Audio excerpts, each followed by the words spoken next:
February 14th, 2002, Yuma at Brush. The Indians scored the first buckets of this game, but then the Diggers got real busy. Cross-court pass to Perez. Wide open three is up and good for Jesse Perez from Bryson Miller.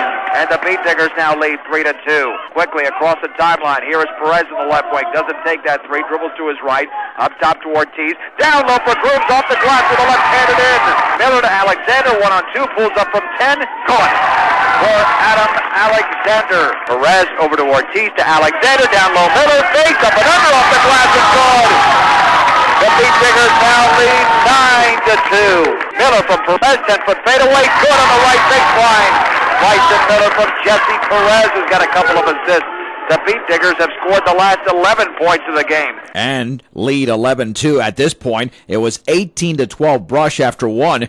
In the second period, the Beetdiggers were still up by 6 points at 20-14, but then the Indians went on a 7-0 run to claim a 21-20 advantage. That's when the Beetdiggers went to Jesse Perez. In the corner to Perez, he'll take a three. He'll make a three, Jesse Perez.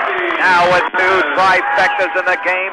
The Diggers back on top at 23-21. But Yuma scored the next 4 points to make it 25-23 Indians, and that's when the three-pointer got Brush back on top. Baseball pass, Peterson, right corner, three, switch!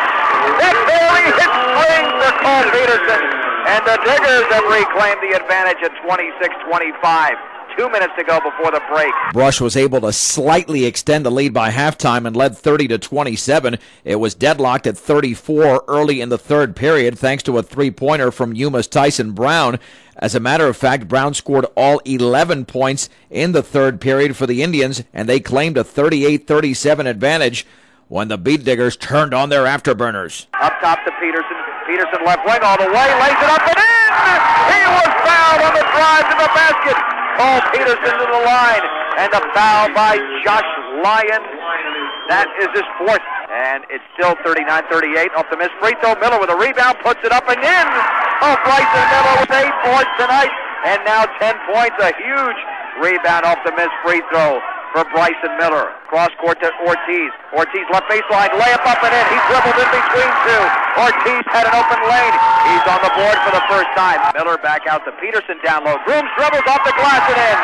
Too easy for Jet Grooms and Bryson Miller combining for that bucket. Perez gets a pick from Miller, backs up for a three, and makes it! It's rattle call for Jesse Perez. He's got 4 triples in the game. The Diggers lead 50-38 on a 13-0 run. Timeout for the Indians. But just when you thought the Beetdiggers could get comfortable, Yuma went on another 7-0 run and closed to within 5 at 50-45. But the Diggers, as they have done all season, were ready to demoralize the opposition. Miller, right wing Peterson. Down low for Grooms, lost it, got it back inside. Miller off the glass and good. Bounce pass for Miller on the right baseline. Over to Grooms, dribbles off the glass and in with a left hand. Jet Grooms all by himself, just needed a dribble in order not to travel, and he's got 12 in the game. The Diggers are up by 9 on the right wing to Ortiz. He's got Grooms wide open. He turns around off the glass and in. Jet Grooms again. Ortiz with his 5th assist of the night. A timeout for the Indians. 56-45. Brush was in the lead after that mini flurry. They go on to the 60-54 victory. Jesse Perez led 3 Beetdiggers in double figures with 16 points, including 4 trifectas. Jet Grooms had 14, and Bryson Miller with a double-double, 12 points and 11 rebounds, as the Diggers won their 4th consecutive game, improving to 7-2 in the Northern Plains League and 12-6 overall on the season. February 22nd, 2002. Eaton at Brush. In a game that was nip and tuck all the way, both the offenses of the Reds and the Diggers certainly struggled mightily in the opening quarter, as the Beetdiggers led by just a 9-8 score going into the second. That's when the teams picked it up as the Reds outscored the Beetdiggers 16-14 and held a 24-23 edge going into the locker room. In the third quarter, the Reds had the better of the Beetdiggers, out-tallying them 14-11, so Brush was down 38-34 going going into the final 8 minutes of play. But that's when the Beetdiggers started hitting their shots, particularly from the free throw line, where at one point they made 21 in a row. The result was 25 points in the fourth as opposed to 17 for Eaton, and the Beetdiggers won the game 59-55 to win their fifth game in a row. More importantly, they finished 8-2 in the Northern Plains District and were co-champions of that district along with Platte Valley.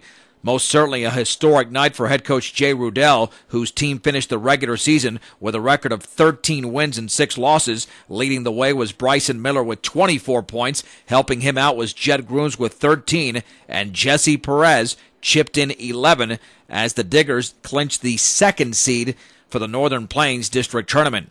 February 26, 2002, Highland at Brush. In this opening round Northern Plains District playoff game, neither team led by more than 4 points in a first quarter that ended deadlocked at 15. The Huskies actually led early in the second 20-15, but the Beetdiggers began to chip away and then finally overcame their opponent. Ortiz backs it out to Perez, dribbles at the free throw line, now backs out for a three and misses in and out. The rebound to Peterson. Peterson in the paint. Back out Ortiz. Wide open three. He'll take it. He'll make it. Sam Ortiz with a triple. And the Beetdiggers have reclaimed the lead at 24-23. But the Huskies stayed with the Diggers for the remainder of the second quarter, and Brush led at the half by just a 32-29 margin. As soon as the second half whistle blew, the Diggers extended their lead. It's Grooms dribbling all the way, scoops it up and in as he beats two Huskies to the basket, and a foul. Oh, it looked like a late whistle. That might have been Chance Urich for the Huskies who got him across the wrist. And they're going to say instead it was Joe Miller. That made it 35-29. The Diggers were up 40-31 thanks to Sam Ortiz's trifecta and layup. But again, the Huskies would not go away. They made this a 48-46 2-point deficit after 3 periods of play. In the fourth quarter, the Beetdiggers were still up by 2 at 53-51 with 4 minutes and 15 seconds remaining when they began to nail even more free throws. They were up 56-51 and then crashed the glass. Into Peterson down low, layup up, no good. Rebound, Grooms off the glass and in. Jed Grooms has come up big tonight. 8 rebounds for Grooms. In addition, he scored 14 points. The Diggers up by 7. At 58-51, Highland drew to within 5 points a couple of times, but the Diggers were just too good for the Huskies. They win the game 69-62 for head coach Jay Rudell. They came out and played a great game. I got to say, they were best 0-10 team I've seen in a long time. So, and it's districts, and that's going to happen. You know, teams are going to step it up, and you know, I really thought our kids stepped it up, too. I mean, they could have folded very easily. There wasn't a break in the game for us, I don't think, other than maybe the free throw shooting. But, you know, hey, we're happy with where we're at right now. And the Diggers got a very balanced effort. They were led by Bryson Miller with 18 points. He was 12 out of 12 from the free throw line. Jesse Perez and Jed Grooms contributed 14 points apiece. Sam Ortiz with 12. Only 8 points for Cole Peterson, but he pulled down 15 rebounds as the Diggers won their 6th game in a row, improving to 14-6 and setting up a Northern Plains District Tournament semifinal match with D'Evelyn 3 days later. The difference in this game undoubtedly was from the free throw line, as Highland was just 8 out of 12. Meanwhile, Jay Rudell's Diggers made their first 17 and finished 30 for 35. We work hard at it.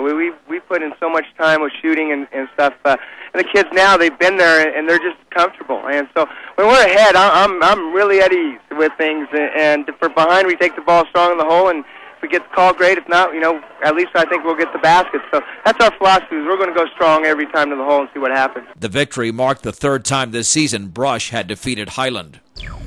March 1st, 2002, D'Evelyn versus Brush. In this Northern Plains District semifinal from Fort Morgan High School, the Jaguars of D'Evelyn jumped out to a quick 6-0 lead. The Diggers responded with the next 5 points, making it 6-5. However, D'Evelyn scored the next 7 points and grabbed a commanding advantage at 13-5. It was 19-10 Jaguars after 1 quarter as they shot 70% as opposed to the Diggers' 33%.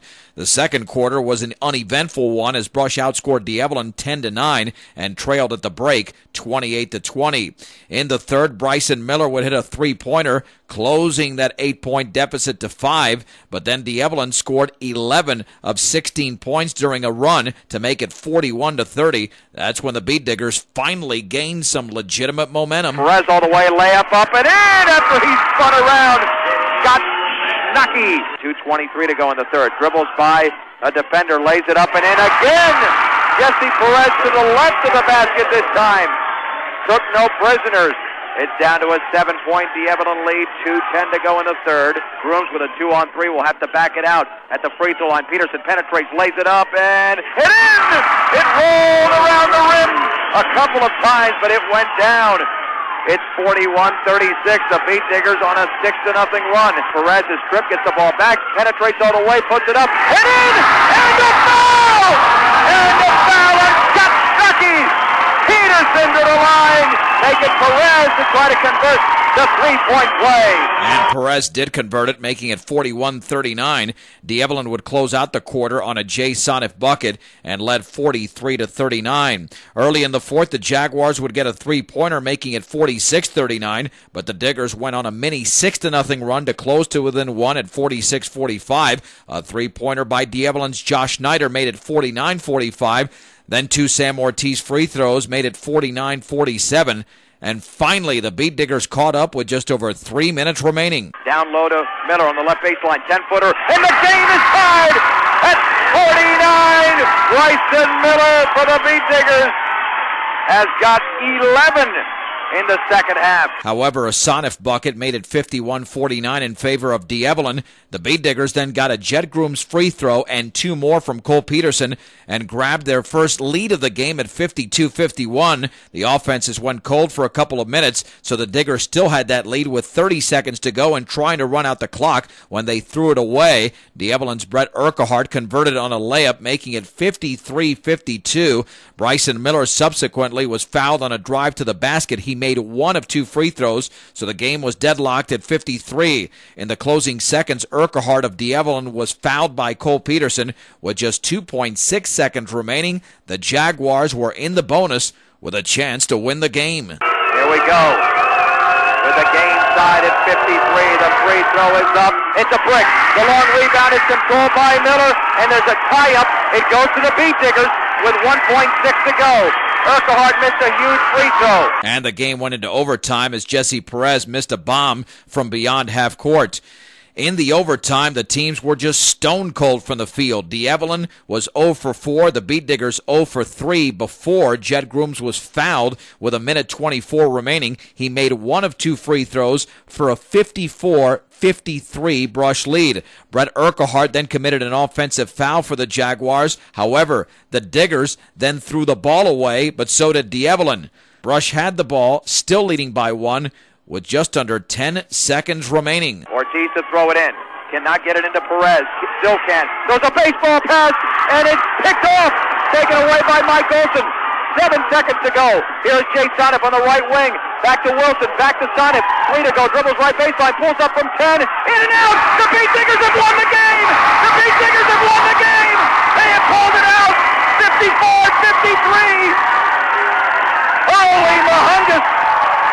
The Beetdiggers have won the game! The second time this year they have won by a 54-53 score, the last one coming on the 1st of last month in Eaton. And they breathe a sigh of relief. They're in the championship game of the Northern Plains League. And it was a valiant effort by several of the Beetdiggers, including Cole Peterson, who scored 14 points and grabbed 10 rebounds. How about Bryson Miller, who led the way with 16 points? Who would have thought? We come from being like the worst program in the state 3 years ago, and now we're playing for a district championship. It's great. I mean, the word belief, that's what we thought about the whole time, and that's been our motto, like I said last night. And, I mean, nobody can out-hustle us. We're in the best shape of anybody in the state, and we're just riding a high right now. And, of course, nobody was prouder of the Beetdiggers than head coach Jay Rudell. We did well with the free throw line, and the kids played hard, and they beat one heck of a basketball team in D'Evelyn. That's the best team we faced all year long, and I really think that our kids are in better shape, and we're just real happy to get out of here with victory. The kids worked hard, and and they deserve all the credit in the world. The Beetdiggers with the win improved to 15-6, won their 7th game in a row, and set up a Northern Plains District Tournament Championship game against rival Platte Valley. March 2nd, 2002, Platte Valley versus Brush. Even though this game was for the Northern Plains District Tournament Championship, the Beetdiggers did in this game what you cannot do against a good opponent, and that's get off to a slow start. The Broncos scored the first 5 points of the game. The Beetdiggers rebounded to make it 7-4 in favor of Platte Valley, but then the Broncos scored the next 13 points, racing out to a 20-4 advantage and leading after one 20-8. The Diggers never got closer than 11 in the second quarter. As a matter of fact, they were outscored 13-10 and trailed at halftime 33-18. Now, normally this wouldn't be such a bad thing for Brush since they were a second-half team during the regular season, but so was Platte Valley, who outscored the Diggers 19-15 in the third and had a comfortable 52-33 lead after the opening 24 minutes of the game. Even though the Diggers would rally a little bit, they never got any closer than 11 points in the fourth quarter and lost the championship game by a score of 66-50. Leading the way for the Diggers was Bryson Miller with 12 points along with Cole Peterson, but they did themselves in by shooting just 29% from the field. The Broncos, meanwhile, hit nearly 50% at 23 for 47. The loss snapped Brush's 7-game winning streak as they fell to 15-7 on the season. March 6th, 2002, Colorado Academy at Brush. In the opening game of this 32-team state 3A tournament, both teams looked like they hadn't picked up a basketball all season. In the first quarter, Colorado Academy shot just 11%, and the Beetdiggers weren't much better at 16%, but did have a 6-4 lead going into the second quarter. Chase Hutchinson of Colorado Academy would hit a three-pointer, breaking a 6-all tie, but the Beetdiggers would then score the next 4 points for a 10-9 lead. Marcus King Stockton responded for the Mustangs with a three of his own to make it 12-10. The Mustangs led 16-13 at the break. The third quarter was very much like the first quarter, with both teams not shooting the ball well, but Colorado Academy really taking a lot of time off the clock and being outscored by Brush 7-6, but still leading after three, 22-20. It was 26-24 in favor of Colorado Academy with under 3 minutes to go when the Beetdiggers made things interesting. Miller in the backcourt over to Perez. Perez now in the front court, left wing, down low, Brown plays it up and off the glass. A beautiful feed from Perez, and the game is tied at 26. However, that's when the Mustangs would take over as Chase Hutchinson hit a basket for Colorado Academy, giving them a 2-point lead. That started a 10-4 run to close the game as the Mustangs hit 8 free throws, 4 by Hutchinson and 4 by Marcus King Stockton in a 36-30 victory. The Beetdiggers not only committed 20 turnovers, but shot just 21% from the field, while Colorado Academy was not much better, committing 14 turnovers, but shooting 32% from the field.